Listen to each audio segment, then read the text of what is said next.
लाडकी बहीण योजनेच्या लाभार्थी महिला फेब्रुवारीच्या हप्त्याची वाट पाहत आहेत। फेब्रुवारी महिना संपून आता मार्च महिना देखील अर्धा संपला आहे, तरीही महिलांच्या खात्यात पैसे जमा झालेले नाहीत। त्यामुळे महिलांच्या मनात अनेक प्रश्न निर्माण झाले आहेत। दरम्यान महिलांच्या खात्यात दोन्ही हप्ते एकत्र जमा करण्याचा निर्णय घेतला आहे। नवीन आर्थिक वर्षात प्रत्यक्ष महिलांच्या खात्यात पैसे जमा केले जाऊ शकतात। मार्च महिन्यात लाडक्या बहिणींच्या हप्त्यासाठी निधी पास केला जाऊ शकतो।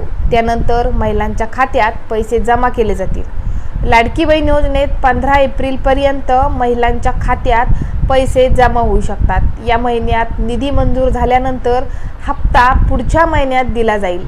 पुढच्या महिन्यापासून नवीन आर्थिक वर्ष सुरू होणार आहे।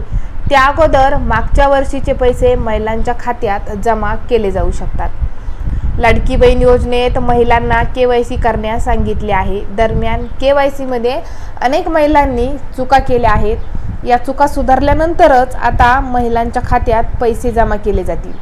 KYC मध्ये दुरुस्ती करण्यासाठी 31 मार्चची मुदत आहे। त्याआधी महिलांनी हे काम करायचं आहे, अन्यथा त्यांना पैसे मिळणार नाहीत।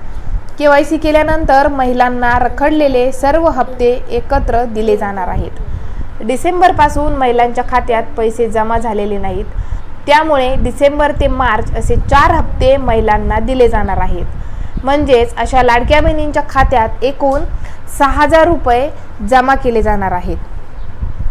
चॅनलवर नवीन असाल तर चॅनलला सबस्क्राईब आणि व्हिडिओला एक लाईक नक्की करा।